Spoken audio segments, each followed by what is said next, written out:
Okay, so right now what we're going to be looking at is the sectoring. Sectoring is very important for disarms. You can usually categorize or memorize disarms two different ways, either by the families of disarms, in other words, snakes, vines, what we call sublets or strips, what we call a pit or pinches and crushes, and different families that way, or you can memorize them by the sector that you get to them in.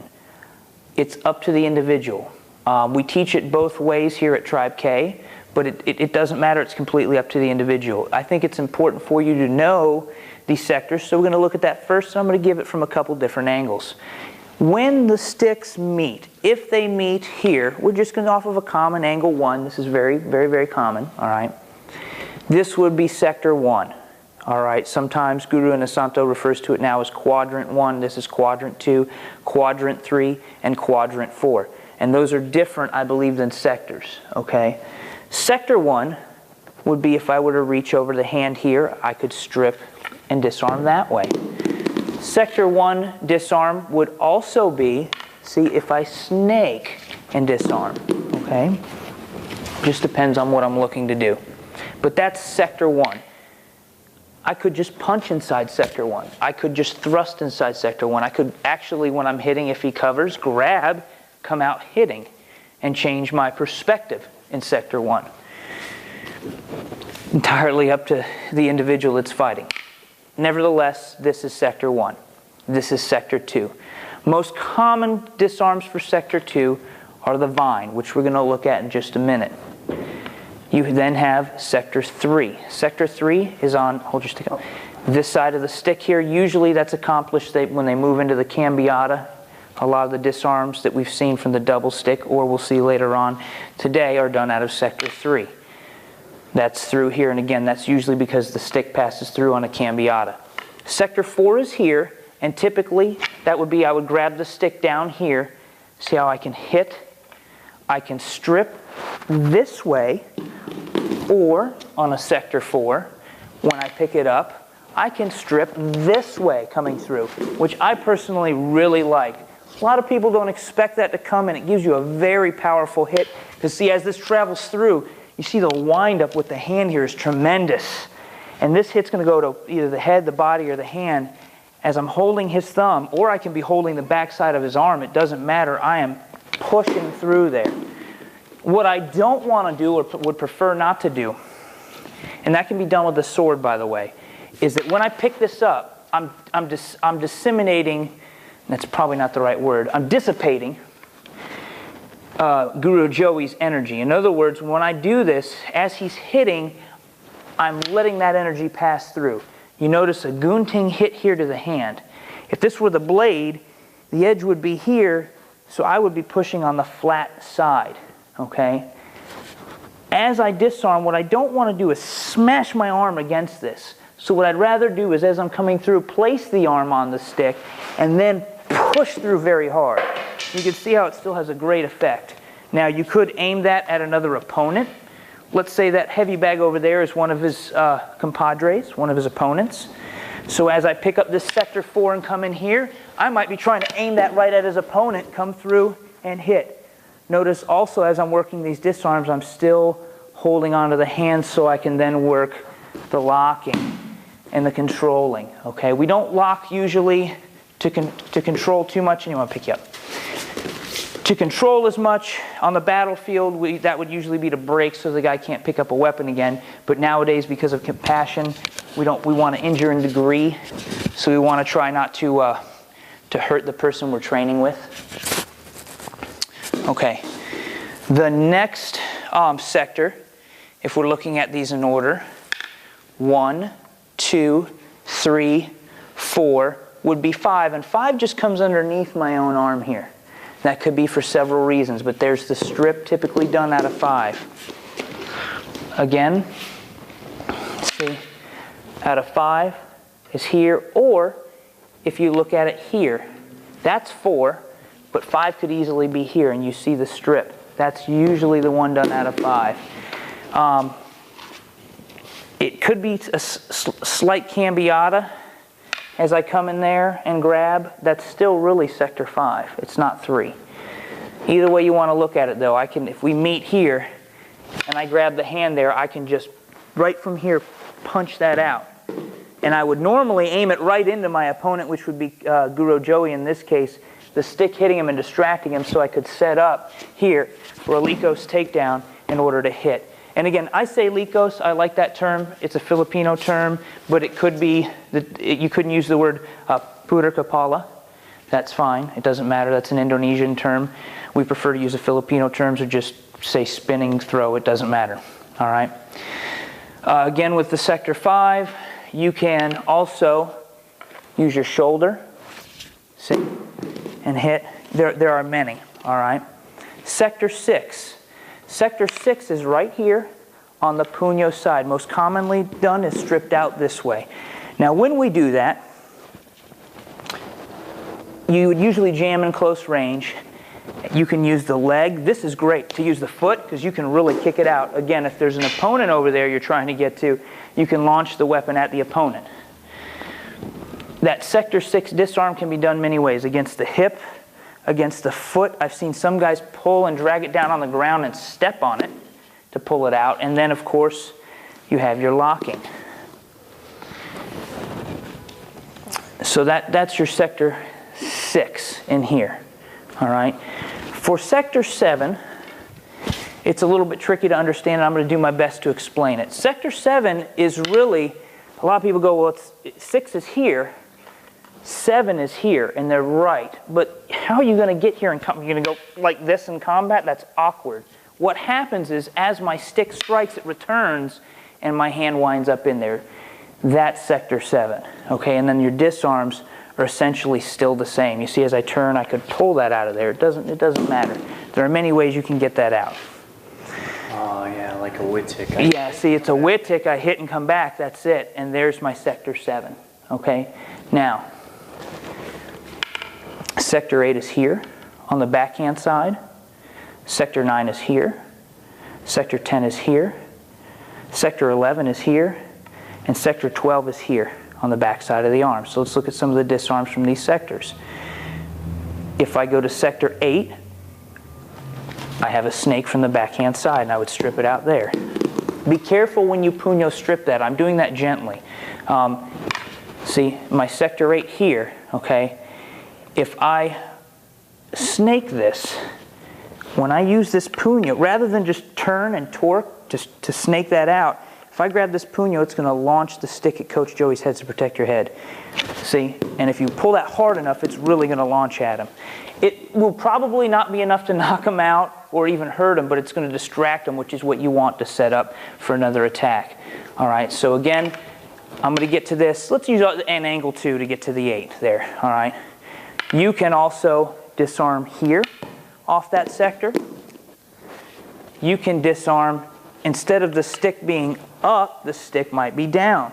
Still the same thing. Notice this is going to travel through. It could be the same one we saw earlier. See, I check it. It comes under, and I strip it through this way. Really, they're still all off of Sector 8.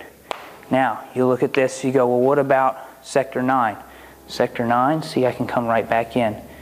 I can snake. Okay, in Sector 9 here, I can do a vine on this side. And I have 2 variations to that vine. The first vine is that I come real close. You see how the proximity of our arms are very, very, very close. What I do when I take, and he can do it to me too, I lift up to peel his stick out. The second variation of that, when I do this vine, is that I keep distance between us. Oftentimes it's going to pinch their thumb, very uncomfortable. I try to be nice and not do that in training. And here it's just like the vine you normally do in training. I'm just going to push down and out. Boom, boom, boom. Okay? So that's 8, 9, 10 is an interesting one because I can cambiata back this way and strip here. In Sector 10, that's usually called a word I can't remember at this moment. I'll think of it in a second. It's a docking term. What I want to do is, as I push around, it's almost like we cambiata this way. Try not to smack ourselves in the face. When we cambiata this way, off the 1, off the 2, we would cambiata this way, or what's known as pluma or umbrella. And so that's what we're doing here, okay? Alto cata serrata is the name of the term. It's a docking term. When a boat comes into port, it docks this way. The boat doesn't pull up and park in a parking space like a car. So as we come into sector 10 here, you see, we would do that alto cata serrata here. And there are 3 ways. That's the first one. The second one when we meet is that I put the stick in my armpit, just gives me a slightly tighter grip, and I clear the arm here.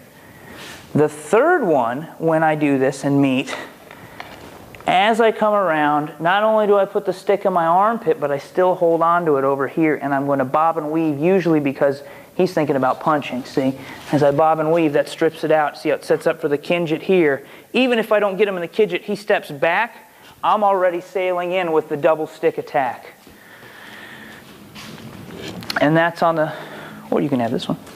And that's on the sector 10. Okay, and a lot of these from the backhand side, you can go back to your original ones that you do on angle 1. For instance, see, I can snake right from there on 8, 9, 10, on sector 10. You see, I can go right back into my snake here. You see that? So it just depends on how you're looking at this. You see, and go right back into the snake from there. All right. Then we have 8, 9, 10, sector 11. Same thing. I can come back in, snake. See, it doesn't matter. There's so many different options.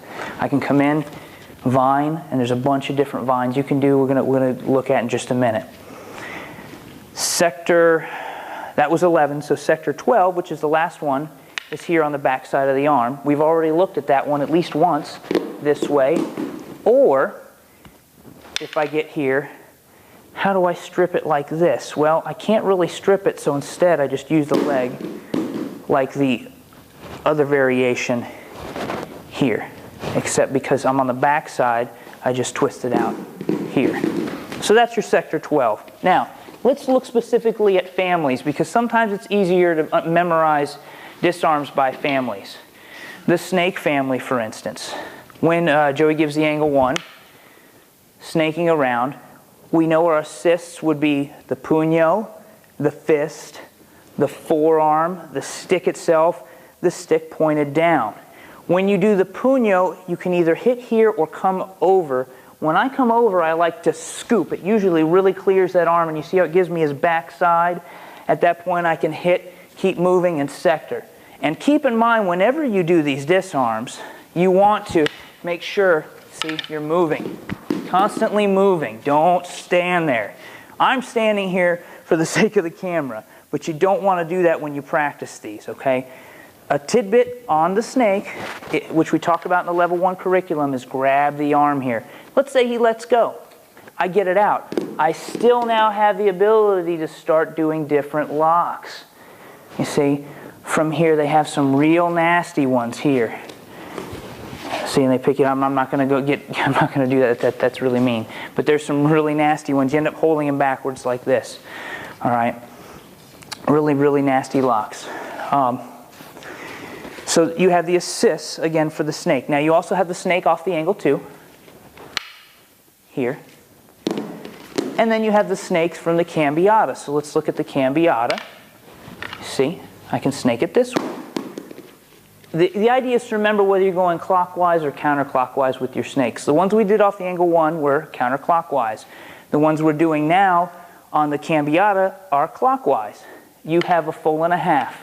This is a full snake off the cambiata going clockwise. But the half is really when I use the puño assist. It's right here.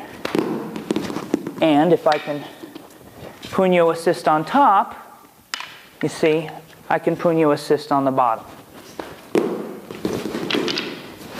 Give you a couple there. Again, make sure you're moving. See, puño assist on top and puño assist on the bottom. All right. The next ones would be the pull and strip. So from here, cambiata, pull and strip, and cambiata from the inside here, See, you pull and strip like that. Watch the face when you pull and strip there. All right, so as a quick review, the cambiata, I assisted by going here with the half snake, here. I pulled and stripped from the inside here, and I pulled and stripped here. Let me get to that one more time. So as I go here like this, you see it's here, and that's the strip. If it doesn't come out, which sometimes it doesn't always, see, I go like this and it doesn't come out. Oh, it did come out. It's okay. And it doesn't come out. See, it doesn't come out here. Then I can just pull on the back side of that puño. I can also pull on the back side of the puño anyway once I get him into position here, which is the inside pull and strip. So anytime I can get the hand here. Keep in mind I can also, once I'm in this position, bring in my locking. Very uncomfortable. So you can strip that out. He may try to grab it with the other hand.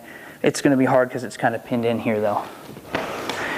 All right, so those are your cambiata ones. Then again, you've got your family of of strips. We've looked at the snake. We've looked at the cambiata family. Let me think if I thought of all the cambiata family ones. A couple more off the cambiata would be typically they do it here. And we looked at these from the sectors. Or if the stick's pointed down, they strip it there. Or as it comes around all the way through, they strip it there. So those are all for the cambiata. So you see you can group those via the cambiata. You can lock from the cambiata as well. See, by coming over and locking the arm first. Once you do that, see, at that point you have the licos. And from here, you can strip a number of ways. It just depends on how you want to do it. You can come back through. There's your strip. Sorry about that. Hit. You can lock. Okay?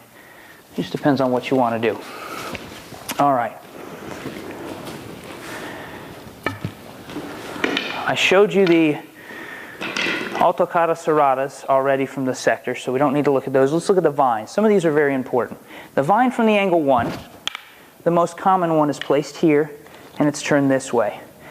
Sometimes when they do it and they check, they will hit here first and then kind of bring it back as they're slamming it in. It's like that rather than the fulcrum. It's more of a push-pull motion. Okay? Sometimes when they do the vine, they use the puño. When you use the puño, that's the same push-pull motion. I'm pulling back and kind of lifting up and coming over like that. Some people say, well, what about your hand here? I'm just going to fire that off as the puño, and I've still got another hand here to hit with. So if I can use the top end of the stick, also known as the puñá, all right, I can use the puño. I can also do that same one from, say, an angle 1, coming over top this way. I can do the same one coming over the top using the puño. If I tie it in with my contradas here, you see, it might be there. It could be a lot of things. It could be that I tie it in, I hit here, I smash that there, and then put it right in there, and it comes right out. The last one I like to show is here. And to get this to work, see, if I do this, the problem is it's not very effective because I'm going against his fingers here, and it's real hard to peel out. So instead what I do is I reach up and I grab my own stick and pull. I twist. Works very well. Hard to resist. So again, once I'm here, right up under there, and pop that right out. Has the same basic mechanics as the vine, or at least hopefully in combat. You see this motion right here. You just grab your own stick and pull, and that twists it out. And if he gets it, you strip it again. Now, something you should know about disarming while we're talking about these topics, and we're going to get into the strips, the sublets. What's up? Oh, okay. No, I was just saying the reason it's not there is because you're going easily. If you whip it. Yeah, if you whip it, it's going to fly. You're trying to catch it, it's like. A couple things to add about this is that you usually want to impact the hand. Let me explain. Somebody called this a percussive technique. Obviously, you want to smash here. You may also want to hit here or here before doing any of these disarms. Okay, always try to percussively hit. Grab the thumb when you're doing the strips. There's your first one. So let's look at this. Okay, as I do the inside deflection here, I grab the thumb, the pad of the thumb, as I strip. They call these incidental disarms because the idea is that I'm trying to hit, and as I'm trying to hit, I incidentally disarm. They at one point called them accidental. There ain't nothing accidental about that. You got to try for it. Now, what I'm referring to by the pat of the thumb is this meaty portion of Guru Joey's thumb right here. It's like a chicken drumstick. That's what you want to get. If you defeat that, it's going to be extremely hard for him to hold onto the weapon. So that's what you want to practice grabbing a lot when you're doing your inside deflections. You're turning the hand here. As you strip it out, you see the hit. Now, some of you may ask, okay, Guru, when I do this same one, a lot of times when I get here, the guy turns his wrist, and I didn't get it. That's okay. You're going to come back here with the Sankiti to strip it out. So again, see, if I go here like this, I try and get it out. He turns his wrist there, so I got to come back this way with the Sankiti to get it out. All right. As I do it, I can also use my shoulder. Anytime you do these, if I aim my shoulder at Guru Joey, protect your face. See, I can aim it and pop it at him. Again, it's not going to kill him. It's just going to distract him long enough to set me up for what I want to do next. The strips can come from almost any angle. He can give me an angle too. See again, the strip would be here, assisting here, assisting here. All right, you can strip any way you want. Again, you can go back into your locking. All right.